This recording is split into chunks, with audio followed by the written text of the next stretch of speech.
Que la paix soit avec tous les enfants de Dieu. On se retrouve pour la deuxième partie de ce message capital. Quelle est la différence entre la troisième dimension et la cinquième dimension?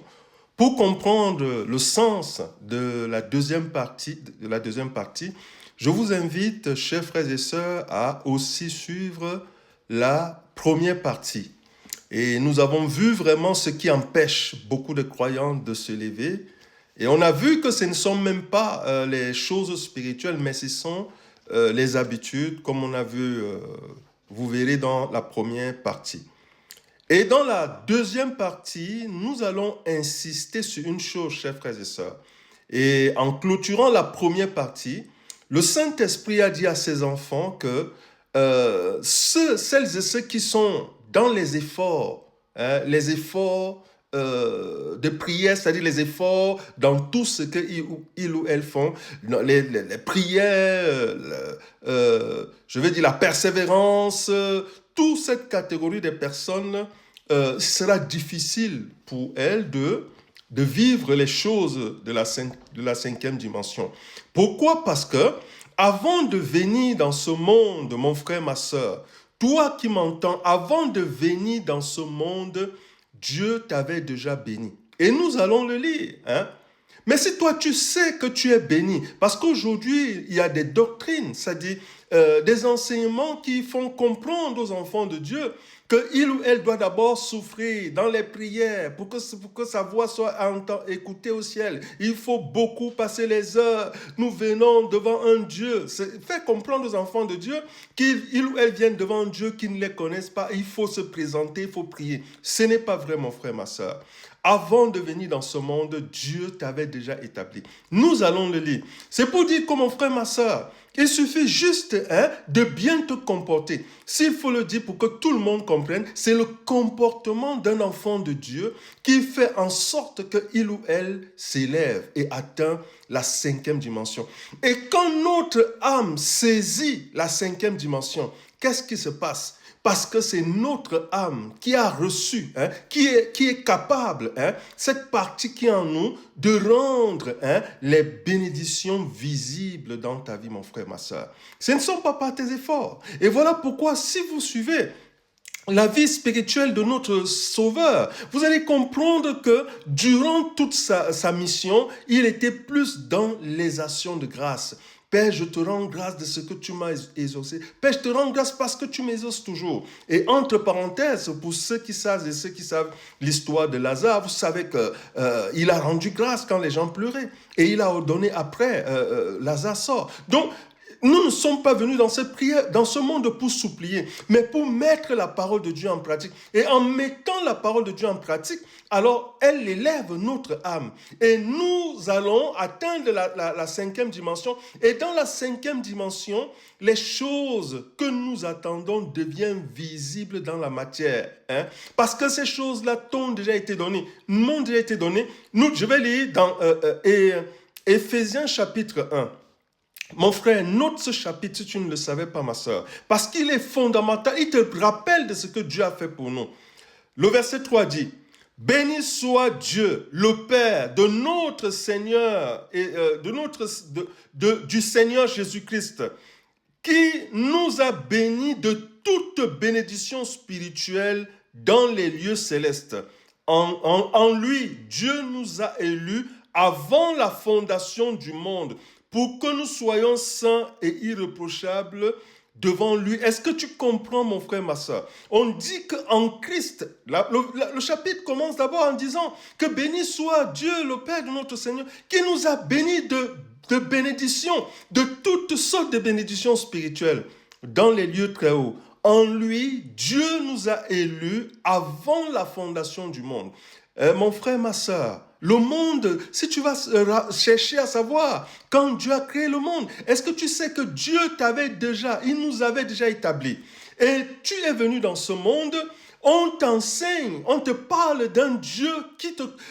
vous voyez, aujourd'hui, on a comme l'impression que c'est quand tu donnes ta vie au Seigneur Jésus que Dieu fait ta connaissance. On a rendu cette relation comme si elle était une relation humaine, alors que ce n'est pas vrai, mon frère, ma soeur. Hein? C'est juste l'accomplissement de la parole de Dieu. Mais ça ne veut pas dire que quand tu commences à suivre Dieu, c'est en ce temps, un moment-là que Dieu, je vais dire, fait connaissance avec toi. Non, la Bible dit qu'il t'a béni de toutes sortes de bénédictions. Il nous a bénis. Mais qu'est-ce qui t'empêche, mon frère, ma soeur, d'atteindre la 5e dimension? C'est les efforts que tu fournis. Pourquoi? Parce que ça dépend de l'endroit où tu te trouves et des enseignements que tu reçois. Parce que si déjà tu es dans un endroit où on t'apprend toujours que chaque année tu es en danger et qu'il faut élever des prières et qu'il faut toujours te protéger et qu'il faut toujours faire les libérations, mais tu ne vas jamais t'en sortir. Parce qu'après la libération, il y a maintenant la persévérance. Tu dois chercher, parce que le Seigneur dit premièrement qu'il faut chercher son royaume. Il y a des gens qui n'ont même pas le temps de chercher le royaume. Pourquoi? Parce qu'on les amène à vivre dans la peur de ce qui va se passer, la peur de telle chose. Mon frère, ma soeur, comprends très bien. Dieu nous a bénis de toutes sortes de bénédictions. Mais maintenant, c'est à toi, comme la parole de Dieu le dit. Nous continuons notre lecture dans Galates. Qu'est-ce que Galates dit? C'est maintenant à toi, mon frère, ma soeur, de montrer à Dieu que voilà que sa parole, tu as compris le sens de sa parole. Nous allons dans Galates chapitre 5. Galates chapitre 5. Qu'est-ce que Galates 5 nous dit? Galates chapitre 5. Et nous lisons Galates chapitre 5. Ici, on nous parle de la différence qu'il y a entre notre corps et notre âme. Hein? L'âme qui est aussi appelée esprit. Quelle est la différence qu'il y a entre ton corps et ton âme? Nous allons rapidement lire. Nous allons lire, qu'est-ce que Galates 5? Galates 5, chapitre, verset 21. Qu'est-ce que le verset 21 nous dit? Pas le verset 21, le verset 16, autant pour moi. Le verset 16 nous dit, « Je dis donc, marchez selon l'esprit, et vous n'accomplirez pas les désirs de la chair. Car la chair a les désirs contraires à celles de l'esprit, et l'esprit a des contraires à celles de la chair.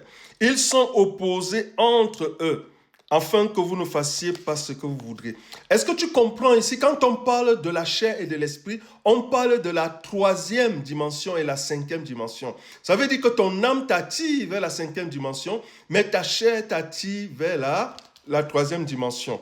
Le verset 19 dit, « Or, les œuvres de la chair sont manifestes l'impudicité, l'impurité, la dissolution, l'idolâtre, la magie, l'impudicité, les querelles, la jalousie. Je m'arrête d'abord là. Nous venons de lire les aspects qui caractérisent la chair. Donc, toutes ces choses-là, la chair veut te maintenir dans ces choses, les rancœurs et toutes ces choses.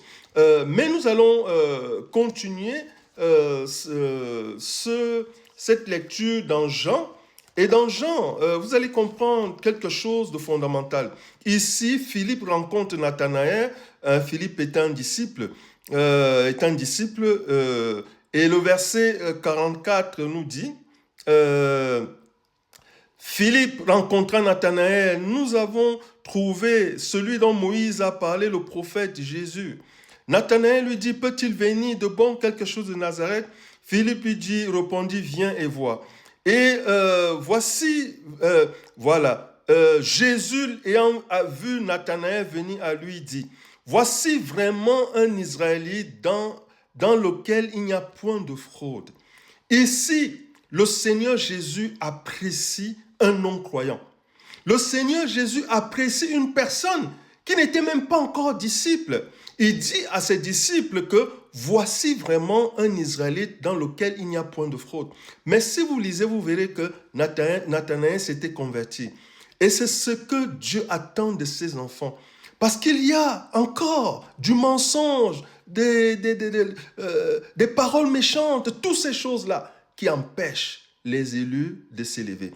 Mon frère, ma soeur, si tu veux expérimenter la cinquième dimension, commence à te débarrasser